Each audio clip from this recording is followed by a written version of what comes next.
construire des forages, des puits pour un montant faramineux de 279 000 $, pas rien que le montant lui-même, s'il est avéré, est un scandale parce que les forages existent de partout à travers le monde. Ah, on a télémi le colo ya forage. Botala. Contrat ya forage ya Ngui. Montant ya oyo basaeli forage. 2 000 $. À compte, il y a 700 $. Reste, il y a 1 300 $. Les documents l'appui. Prenez le forage. Dans la forage Yangoui.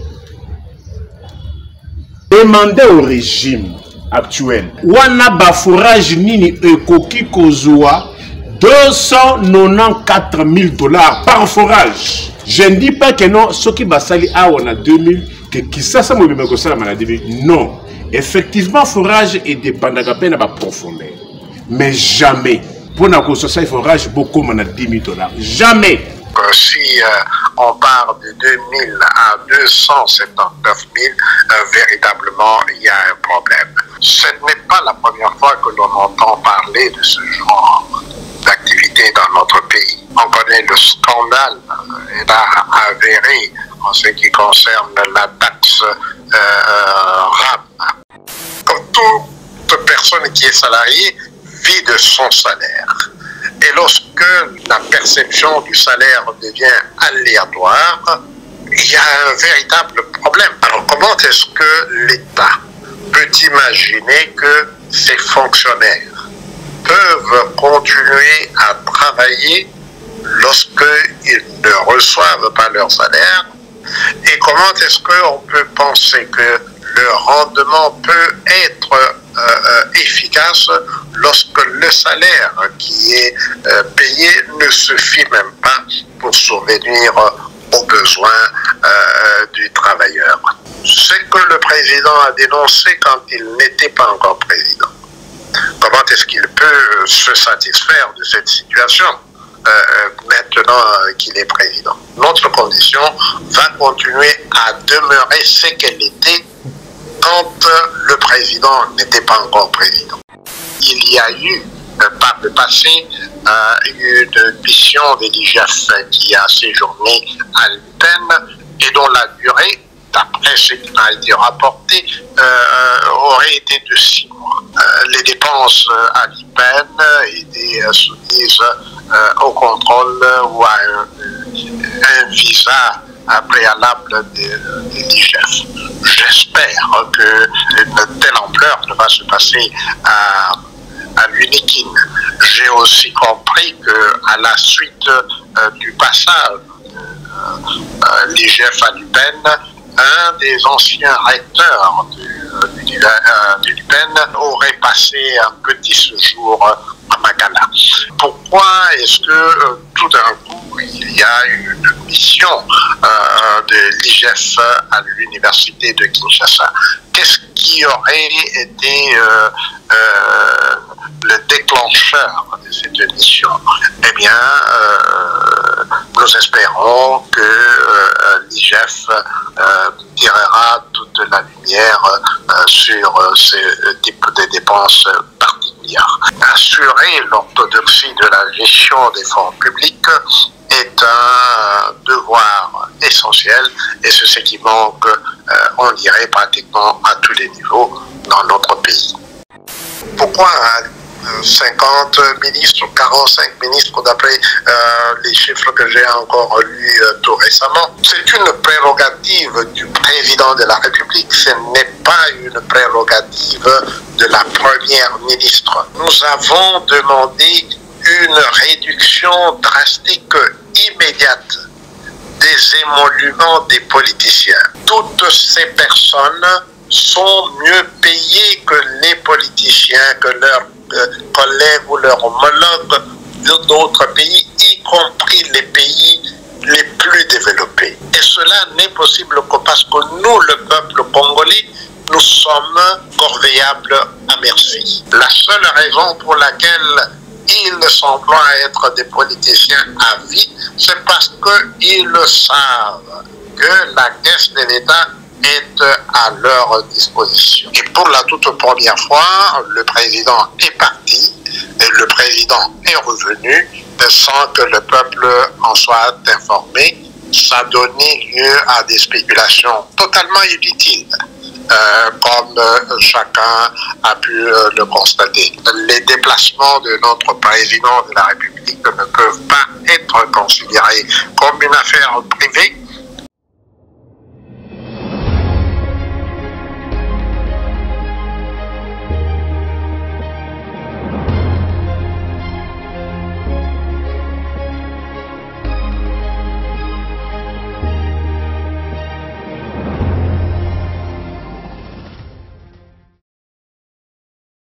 Bonsoir fidèles internautes de Plus Clair Télévision, la chaîne des vérités, vous qui nous suivez de partout où vous êtes, dans les 4 coins du monde. Merci de vous connecter sur Plus Clair Télévision, la chaîne des vérités.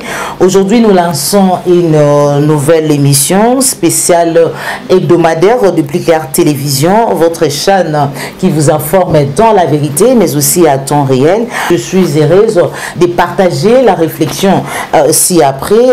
Où va la République démocratique du Congo? Analyse prospective hebdomadaire avec le professeur Mpoyi Kamulayi Lumbala Tchamanyangala. Professeur Mpoyi Kamulayi Tchamanyangala séjourne actuellement aux États-Unis pour des soins médicaux. Voilà pourquoi il intervient en duplex sur notre plateau. Je vais devoir faire une présentation du professeur Mpoyi Kamulayi Tchamanyangala. Il est âgé de 74 ans, son père était météorologue, sorti de la première promotion de l'école de météorologie de Mbinza en 1948. Sa mère était enseignante. Il a été formé au petit séminaire de Mbujimayi, mais aussi au grand séminaire de Kabwe. Il a obtenu sa licence en droit à l'UNASA en 1974. Il a décroché son diplôme de droit comparé à l'université de Strasbourg en 1979 et son doctorat en droit à l'université catholique de Louvain en 1982. Il a un master en droit américain à l'université de Yale en 1984. Sur le plan professionnel, il est enseignant à l'université de Kinshasa depuis 2014. Il donne le cours de droit financier et bancaire. Il est avocat au barreau de Kinshasa Gombe depuis 1977 et il a effectué en particulier son stage d'avocat au barreau de Bruxelles en 1982. Il réside aux États-Unis depuis 1983. Il a travaillé à la Banque mondiale pendant 28 ans. Il a travaillé aussi dans une firme d'avocats pendant 4 ans. Et voilà, avec sa femme, ils ont fondé l'ASBEL, le Rassemblement des acteurs de la Renaissance du Congo, le 7 mars 2015. Il est le promoteur de la coalition citoyenne pour un gouvernement de solidarité nationale. Sa candidature au scrutin présidentiel en tant que candidat de la majorité silencieuse du peuple a été rejetée par la Cour constitutionnelle le 30 octobre 2023. Il est le premier vice-président diocésain du mouvement des professeurs catholiques de l'archidiocèse de Kinshasa, marié, père de 4 enfants et des petites filles. Il parle 4 langues, voilà, on peut la résumer. Pour ceux qui ne connaissent pas le professeur Mpoyi Kamulayi Tchamanyangala. Et voilà, sans plus tarder, nous allons joindre le professeur. Bonjour, professeur Mpoyi Kamulayi Tchamanyangala. Bonjour, Madame Koubé. Comment vous allez? Je vais bien, merci. Et vous-même, comment allez-vous? Ça va, on est là. Alors, merci professeur d'avoir répondu à notre invitation. Nous allons devoir commencer avec le retour du président de la République qui s'est effectué sans aucune annonce officielle, tout comme il en a été initialement avec son départ. Votre lecture? Je pense que lorsque le président de la République se déplace, il est de bon ton que notre peuple soit informé Comme ça a toujours été fait. Je pense que depuis que le président est président, c'est la toute première fois qu'un de ses déplacements prête à tant de spéculation. Pour la simple et bonne raison que les services de la présidence ont voulu garder secret ces déplacements. Et pour la toute première fois, le président est parti et le président est revenu sans que le peuple en soit informé. Ça a donné lieu à des spéculations totalement inutiles, comme chacun a pu le constater. Donc j'espère que dans l'avenir, les déplacements de notre président de la République ne peuvent pas être considérés comme une affaire privée. Et lorsque ces déplacements ont lieu, c'est comme ça se fait généralement dans tous les pays, c'est bon de les porter à la connaissance du public. Quant à divulguer le contenu ou le but exact d'une mission, ça c'est une autre paire de manches. On peut toujours, pour des raisons de sécurité, ne pas expliquer dans le moindre détail les raisons pour lesquelles le président s'est déplacé, mais garder cela secret comme ça a été fait cette fois-ci. Nous venons tous de constater que ce n'est pas dans l'intérêt de la République. Décès de M. Kadima, professeur Mpoika Moulaye, connaissiez-vous personnellement les compatriotes dont la générosité était vivement appréciée, notamment par les Kassaïens? Bon, je connais M. Kadima, je l'ai rencontré à plus d'une reprise, mais ce n'est pas un ami personnel ou une personne que je fréquentais, mais c'est certainement une personne que je connais. On s'est déjà rencontré, notamment lorsque une réunion des professeurs du Kasaï s'était tenue à son restaurant La Chaumière. Et je connais aussi d'autres personnes qui le fréquentaient beaucoup plus assidûment. Sa disparition, je l'ai apprise pratiquement dans un temps très voisin de son décès, qui est arrivé de manière inopinée pendant qu'il était en Afrique du Sud pour se faire soigner. Et donc c'est une nouvelle douloureuse qui nous a tous surpris parce qu'on ne le savait pas malade. Et donc cette disparition très brutale a causé beaucoup de souffrance et beaucoup de peine, non seulement aux Kassaïens, comme générosité, et il était connu aussi, l'hôtel dont il est propriétaire, l'hôtel Béatrice, est très connu et très fréquenté sur la place de la Gare à Kinshasa. Et le parc, son parc animalier dans lequel il a été inhumé aujourd'hui est peut-être pas très connu du grand public, mais voilà, c'était un homme de bien qui vient de nous quitter. Oui, je profite de cette occasion pour adresser mes condoléances les plus sincères à sa famille ainsi qu'à ses nombreux amis à travers notre pays. Ça fait couler beaucoup d'encre et salive. Professeur Mpoika Moulaye, quel est votre commentaire en rapport avec les scandales dits des forages? Eh bien, vous utilisez le terme scandale.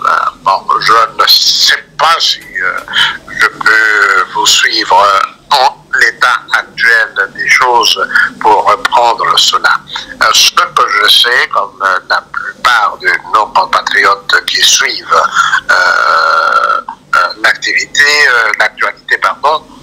c'est que il y a une société, je crois, du nom de Stiver ou quelque chose dans ce sens-là, qui appartiendrait à un citoyen malien et qui aurait reçu des sommes faramineuses. On parle de 71 millions de dollars qui auraient été décaissés par le ministère des Finances sous la procédure d'urgence afin de construire des forages à travers la République.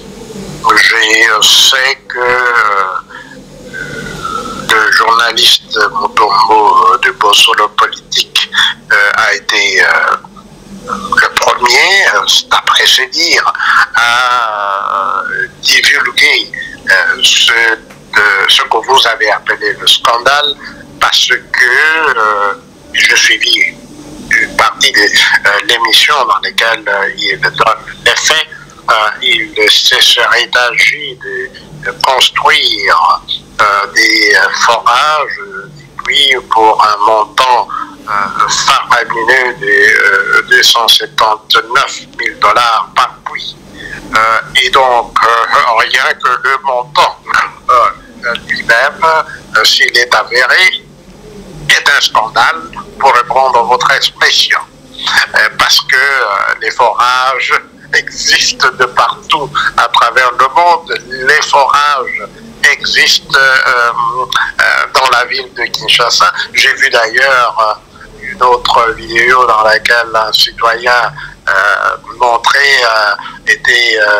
se tenait debout sur un forage dans la commune des Kalamou, où pièce document à l'appui, il montrait que ce forage-là n'avait pas coûté plus de 2000 dollars.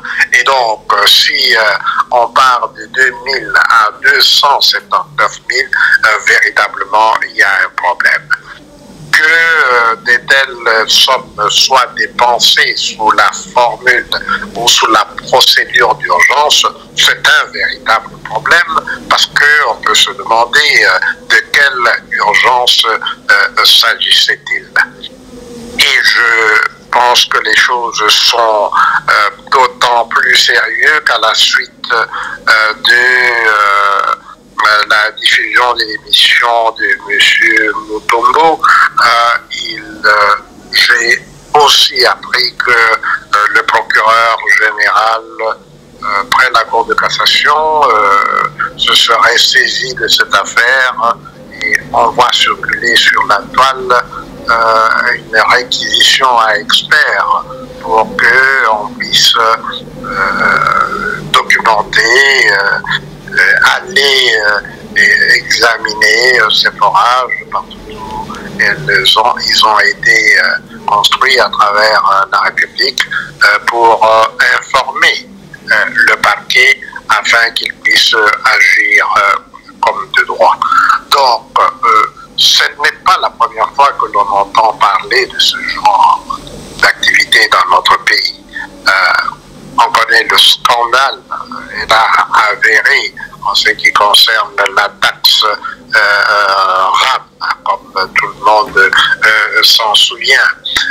On connaît les dérapages de nombreux projets, dont le projet des 100 jours, pour lequel il y a eu un procès remarquable qui s'est terminé de la manière que l'on sait.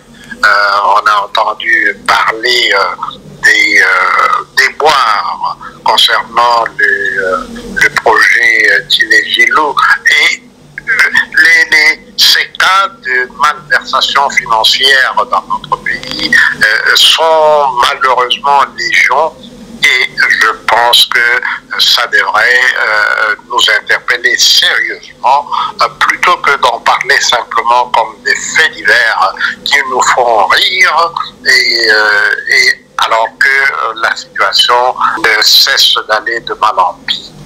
Voilà, madame, ce que je pense de cette situation ou de cette affaire rocambolesques des forages dont on parle. Merci beaucoup, professeur. Prenons d'abord l'extrait dont le professeur venait de faire allusion dans la vidéo en question. C'est bel et bien les procureurs près les peuples congolais. Nico Faye, on se retrouve juste après. Les Congolais, pendant cette période de crise, on apprend des choses venant du régime. Il n'y a pas l'argent. La crise de l'Ukraine, la crise de l'Est. Mais pour sortir de l'argent, pour détourner de l'argent, il n'y a pas la crise de l'Ukraine, il n'y a pas la crise de l'Est. Mais voilà, avons tous appris avec consternation, c'est moi, le procureur général près le peuple, toujours dans le cadre des investigations, parce qu'on ne peut pas laisser la gestion de notre pays. Aujourd'hui, la crise a atteint son paroxysme. Le régime actuel, les régimes démoboutistes et leurs enfants nous ont amené une insécurité générale, c'est-à-dire l'insécurité salariale. Aujourd'hui, nous sommes le 16 avril 2024. Les régimes qui prétendent n'avoir rien trouvé, mais néanmoins, les agents et fonctionnaires de l'État ont l'air payé tous les 15. Posez la question aux fonctionnaires de l'État si ils ont touché leur salaire pour le 15 mars. Mais là, ce n'est pas notre sujet du jour. Vous avez tous appris qu'on a sorti plus de 71 millions de dollars pour vous construire des fourrages. Comme si la vie de Kinshasa, que le Quinois ne peuvent bénéficier que de l'eau de fourrage. Et tout l'Obama y a fourrage, peut-être, ils allaient comme on s'en moque. Tout le bakeno, Maya forage et Zali Maya Mabou. Premièrement, mais voilà, Balobi, 71 millions de dollars. Je suis dans une parcelle, dans la commune de Kalamou, quartier Madongé, là où il y a un forage. Natelemi likolo ya forage. Bon, mon lokuta na mouyibia régime. Non. Baïba, mais oyote. Ba détournant, mais oyote. J'ai jamais vu dans le monde. Vous bossez Makambouaram, ya Maïgod, ah on a télémi le colo ya forage. Botala. Contrat ya forage ya Yangoui. Forage awa, besoin. Contrat ya forage Yangoui. Que l'opinion retienne que je suis dans la commune de Kalamou, quartier Matoumi. Sur avenue Place d'Armes. Contrat ya forage yango. Boyoka. Montant ya oyo basaeli forage. Soki caméra ekozwa. Acte de reconnaissance yango. 2000 $. À compte, il y a 700 $. Reste, il y a 1300 $. Les documents à l'appui. Prenez le forage. Dans la forage yango. Mais demandez au régime actuel de quelle manière wana ba forage nini ekoki kozwa 294 000 $ par forage. Boyo kanano. Je ne dis pas que non, ce qui basali a on a 2000 que qui ça ça mobile ko sala mana 2000. Non, effectivement forage est dépendant à peine à profondeur.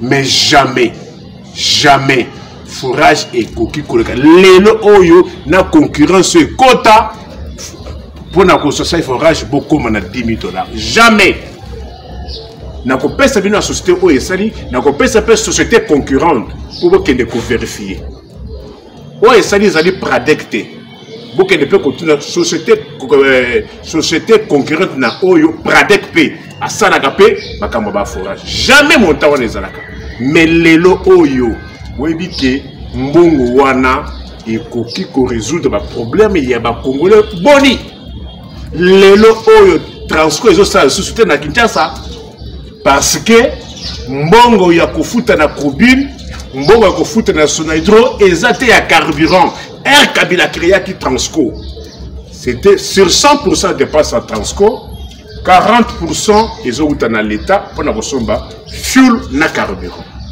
30% ils allaient prime d'équilibre et subvention d'équilibre.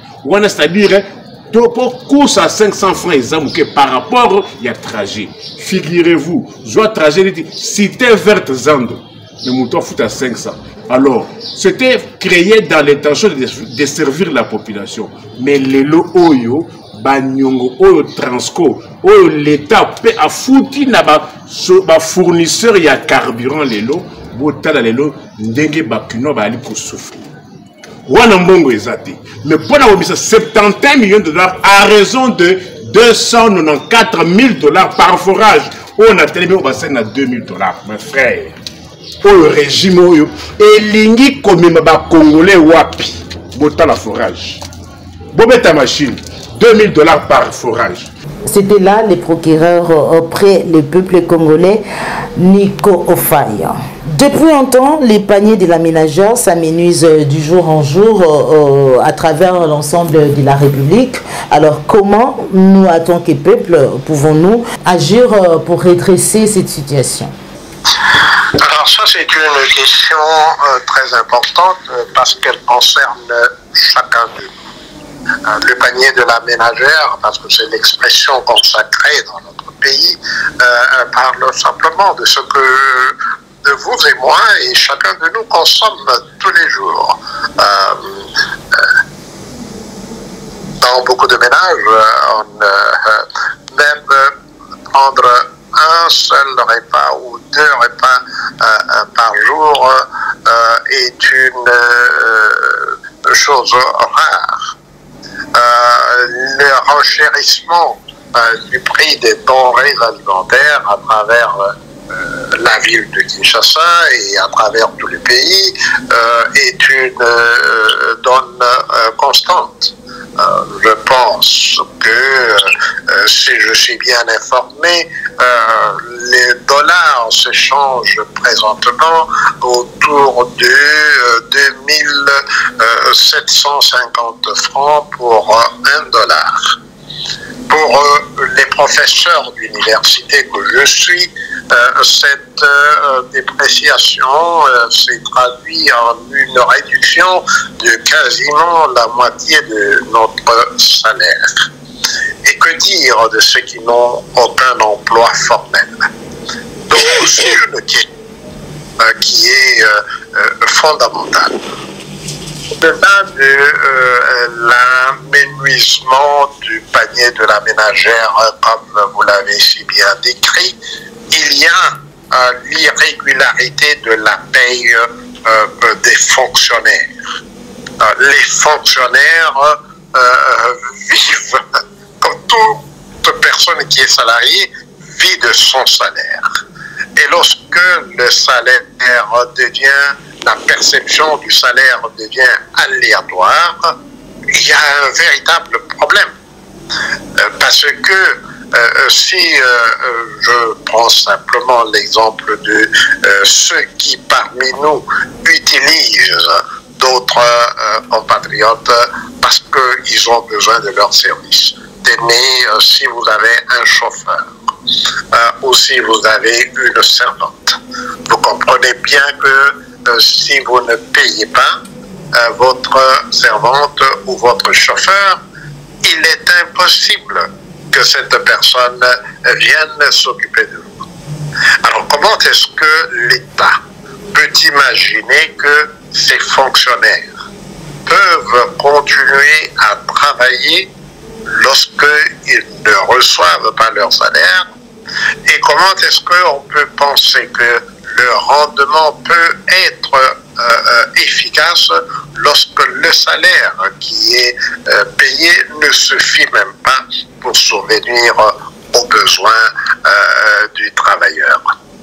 Alors ici, je me souviens, et pas seulement moi, tout le monde, tous nos compatriotes se souviennent des propos que le président avait tenus à l'époque où il n'était pas encore président, concernant notre passivité. Il avait dit textuellement, le Congolais serait étonné parce que le Congolais est un peuple qui accepte tout. Il peut ne pas être payé et il continue de travailler. Il applaudit même son employeur. Ce que le président a dénoncé quand il n'était pas encore président. Comment est-ce qu'il peut se satisfaire de cette situation maintenant qu'il est président? Voilà pourquoi c'est la question que vous posez, madame, est une question très importante. Nous avons tous suivi à travers notamment les réseaux sociaux la protestation des femmes, nos soldats qui meurent pour nous au front parce que leurs maris combattants ne sont pas payés. Nous avons vu ces images insoutenables d'un soldat famélique, affamé et ridiculisé pratiquement parce que sa souffrance et sa faim sont données en dérision au monde. Et qu'est-ce que nous devons faire? Je pense que c'était votre question. Eh bien, ce que nous devons faire, c'est ce que le président lui-même nous a exhorté à faire quand il n'était pas encore président. La grève est un droit. La grève est inscrite dans notre Constitution. Et donc, je ne fais pas ici, et ce serait vraiment ridicule de m'accuser de vouloir promouvoir une quelconque révolte.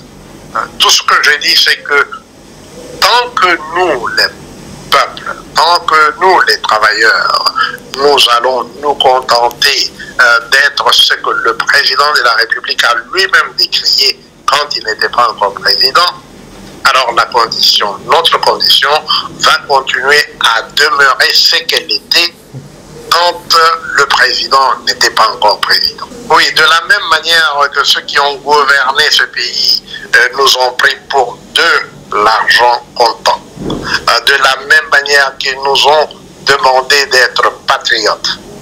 Être patriote ne comporte pas que des obligations. Être compatriote comporte aussi des droits. Et la seule manière dont le peuple dispose pour faire valoir ses droits et effectuer sur les politiciens la pression, la seule pression qui peut les faire agir. Et cette pression, c'est notamment la grève. Vous êtes professeur à l'université de Kinshasa. Actuellement, une émission de l'IGF se déroule à l'université de Kinshasa. Qu'en dites-vous? Madame, merci beaucoup de poser cette question. Évidemment, vous avez bien souligné que je suis professeur à l'université de Kinshasa et donc je suis concerné par tout ce qui touche au fonctionnement de notre université. Quand j'ai vu l'annonce de cette mission, je me suis posé la question, y a-t-il eu pareille mission avant dans notre université? J'ai posé la question à mes collègues sur la plateforme de des professeurs de l'université de Kinshasa. Je n'ai pas encore reçu de réponse. J'ai aussi posé la question à d'autres collègues d'autres universités sur d'autres plateformes. Et j'ai reçu immédiatement des réponses, notamment en ce qui concerne l'UPEN. Il y a eu par le passé une mission de l'IGF qui a séjourné à l'UPEN et dont la durée, d'après ce qui m'a été rapporté, aurait été de 6 mois. Et que pendant cette durée, les dépenses à l'IPEN étaient soumises au contrôle ou à un visa préalable de l'IGF. J'espère que rien de telle ampleur ne va se passer à l'UNIKIN. J'ai aussi compris qu'à la suite du passage de l'IGF à l'UPEN, un des anciens recteurs de l'UPEN aurait, par là au conditionnel, parce que je n'ai aucune confirmation de ce fait, aurait passé un petit séjour à Makala. Mais la question que nous devons nous poser et que nous nous posons, pourquoi est-ce que tout d'un coup il y a une mission de l'IGF à l'université de Kinshasa? Qu'est-ce qui aurait été le déclencheur de cette mission? La mission est très vaste. Elle englobe pratiquement toute la gestion de l'université depuis 2021 jusqu'à ce jour. Et donc, ça doit être une préoccupation. J'imagine qu'il y aura de l'angoisse à travers notre université. Mais en ce qui me concerne personnellement, puisque je sais, ayant été ou étant l'avocat de la Poutine, comme vous le savez, et Plus Clair Télévision a diffusé à plusieurs reprises notre intervention dans le procès qui est encore pendant devant les juridictions. Eh bien, vous savez que un procès, l'université, contre laquelle la Poutine a porté plainte devant la justice, en commençant par le Conseil d'État et ensuite devant les tribunaux de grande instance de Matete et devant la Cour d'appel. C'est un procès qui dure depuis 3 ans. L'université est représentée et défendresse à ces procès. L'université a engagé des avocats qu'elle paye pour défendre ces procès qui durent. 3 ans, c'est quand même un temps énorme. Ce procès aurait dû être évacué en peu de temps, en tout cas pas en 3 ans. Et donc des dépenses que l'université a engagées et continue d'engager pour soutenir ces procès feront sans doute l'objet d'un examen minutieux par l'inspection générale des finances pour établir la légitimité de ces dépenses et pour comprendre exactement à quoi ces dépenses ont effectivement servi. Ont-elles servi uniquement à payer les avocats? Ont-elles servi à d'autres fins? Eh bien, nous espérons que l'IGF tirera toute la lumière sur ce type de dépenses particulières. Voilà ce que je peux dire à ce stade. Nous souhaitons que l'IGF fasse un travail exemplaire parce que assurer l'orthodoxie de la gestion des fonds publics est un devoir essentiel et c'est ce qui manque, on dirait, pratiquement à tous les niveaux dans notre pays. Notamment déjà vers la fin de notre émission, professeur Mpoika Moulaye, selon certaines sources, le gouvernement que Madame Judith Toulouka est en train de mettre en musique comportera 50 membres. Alors, qu'est-ce que le peuple devrait s'apprêter à recevoir de la part d'un tel gouvernement? On ne peut rien recevoir d'un gouvernement éléphantesque. D'abord, pourquoi 50 ministres, 45 ministres d'après les chiffres que j'ai encore lus tout récemment.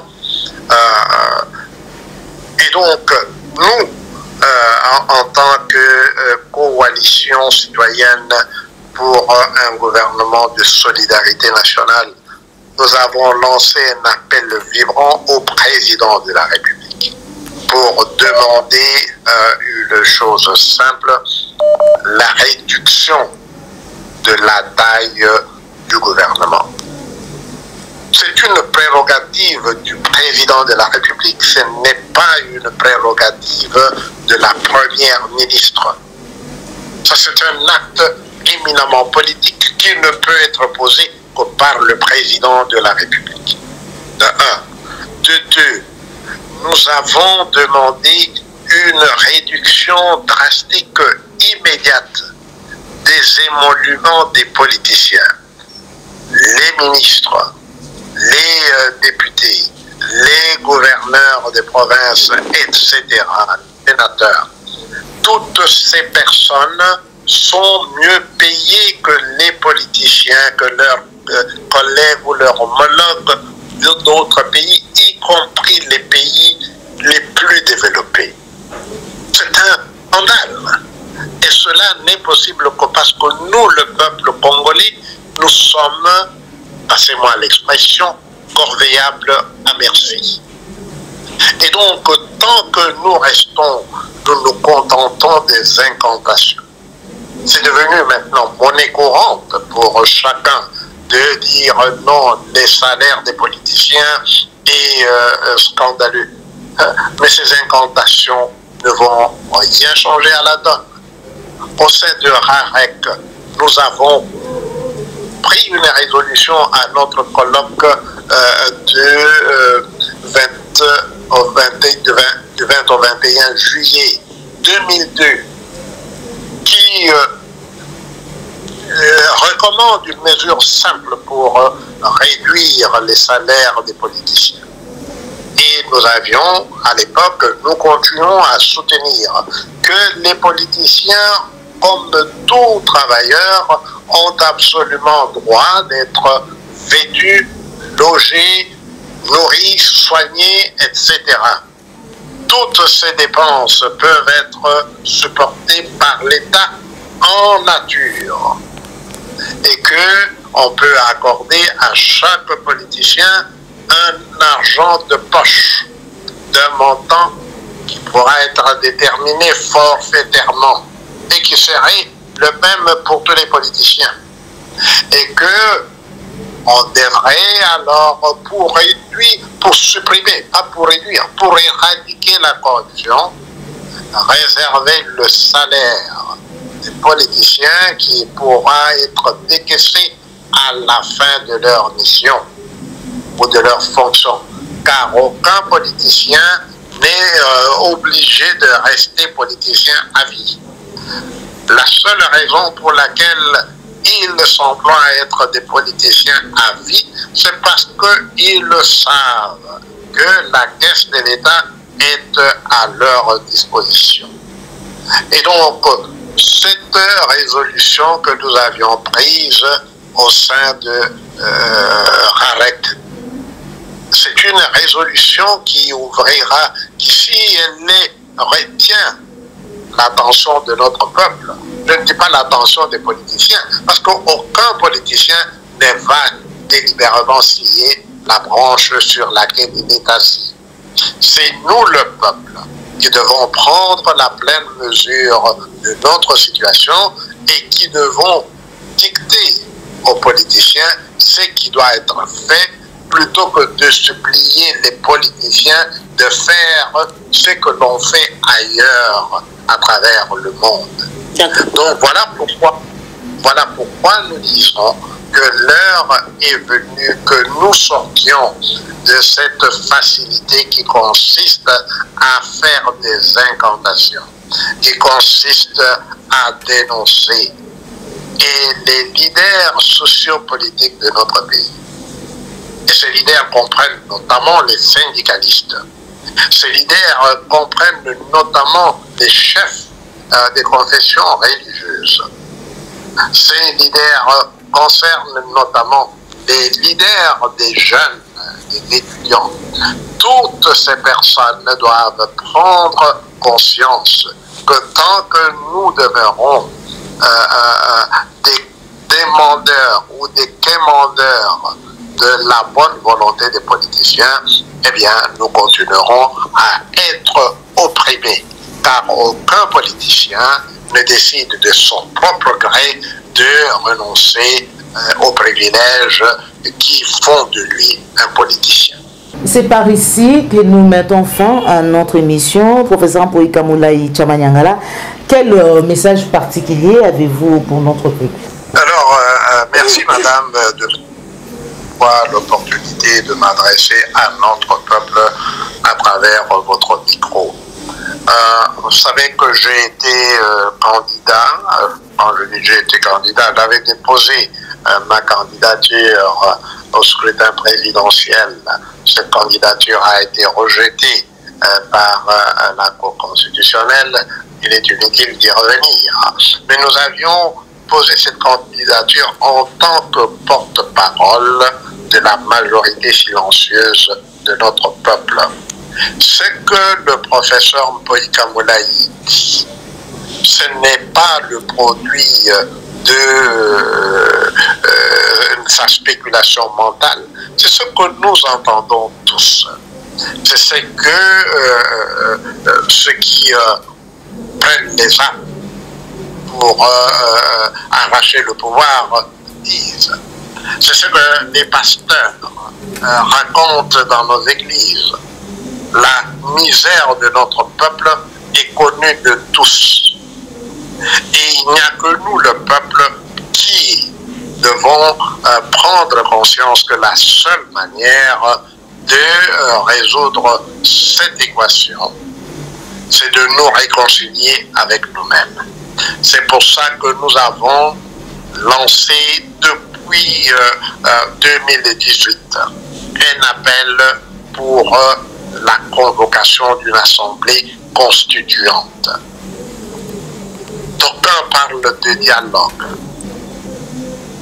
On voit des gesticulations dans tous les sens avec la communauté internationale qui doit faciliter le dialogue entre le président Tshisekedi et le président Kagame, comme si cela allait résoudre quoi que ce soit.